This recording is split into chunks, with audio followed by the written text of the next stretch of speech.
Wow, with all the mass shooters, and that's fucked crazy up part. Like, especially in Thousand Oaks. That was a safe ass place. Yeah, how is that? And happening? a former Marine. How about a dude that was in the Las Vegas shooting as a survivor was a survivor in the Thousand Oaks shooting? You know, what are the fucking odds of that? Same year? Isn't that insane? Think about the odds of that. That's why I was talking to my girl. Think about I think there was someone who was in the Vegas shooting who survived that, who was at this one that died, right? Was there? I think so. Either way, it's dark shit. And they don't have no idea his motive or anything, right? The cops had investigated him. They investigated him fairly recently because they thought he was unstable or something like that. I think his mom called the cops. Like somebody called the cops on him, and they investigated him, talked to him. That's always tough if you're FBI. Like, what do you want us to do? Arrest him for being fucking weird? Like, he didn't threaten us. Like, what can we do? For everyone that does this, can't trail the guy nonstop. 100,000 that don't. You know, I mean, you got to figure out what the fuck is it that allows people to decide to hit that switch. Like, I don't know if they understand that. Like, what's the psychological motivation of that? But it's got to be a sign that there's something wrong with our culture if it's popping up so often. It's got to be a sign that there's something wrong. Obviously, they always chalk it up to mental health, and all right, yeah, he has mental health problem. But you know how many people have mental health issues, and none of them are going to blow people up or shoot people? There's different kinds of mental health issues. But there's also just bad people. Yeah, but sometimes we got to chalk it up to that, too. That's true, too. But, you know, a lot of bad people, like a giant number, have had horrible things happen to them. That's where it gets weird. Because it's like, okay, what made this guy become who he is? Yep. I mean, you definitely should arrest someone who does evil shit, right?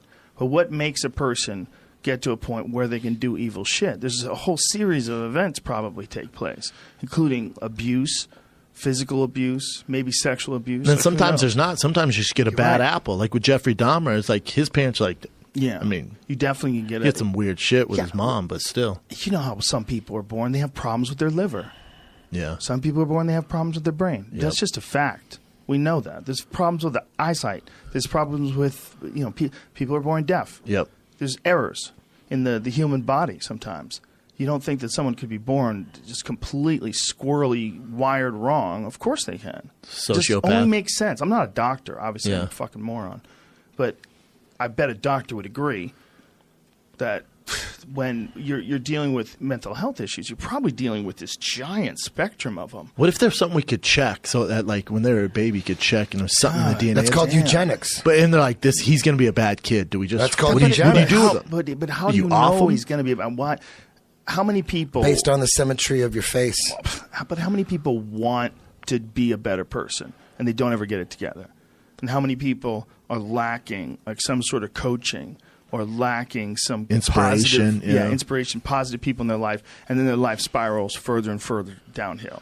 How many people are on the border? God, the majority, right? I think yes, because I think people change and I think people improve as they grow older and as they become wiser and they have more experiences. But also, if you look at the mass shooters, a lot of them are quote unquote losers. They live within their parents' basement. They don't have anything going on. A lot of them look like shit. They're always white, and they're always white. Low energy, always white, low energy. Sometimes not low energy. This guy didn't seem low energy. You know, the Nazis made propaganda films. Basically, they made people believe that mentally deranged people were out on the streets attacking and killing people, and they made propaganda film so that they would killing someone who was, you know, mentally deranged. Yeah. You always have to be careful of people trying to label someone as someone that you don't have to consider a regular human. Someone who you could disregard. That's what they do with the Jews, right? They're like, they're rats, they're stealing from us, they're monsters. Sure. That's what they do. People have done that throughout history to other people. There's like a scientific term for it. I don't remember what it is. But eugenics. Damn, I wish Callan was that's here. not what I'm saying. Callan would have There's had a scientific term for people that demonize other groups of people. And the way they look at people. Propagandists? No. The way you look at people, like this is a person, and you looked at the enemy, you would look at them like a subhuman. There's a psychological. It is definitely racist. Yeah, but there's like a trait that people there's like a pattern that people commonly fall into with that. I feel like it's a common word too. The enemy. We're all stupid in here. We're all stupid. But dehumanizing the enemy. Then it's a natural thing that people do. It's fucking everyone does it. It's so weird. And it's how people can do gang warfare. It's how people can do tribal warfare. It's how people can do intercontinental warfare.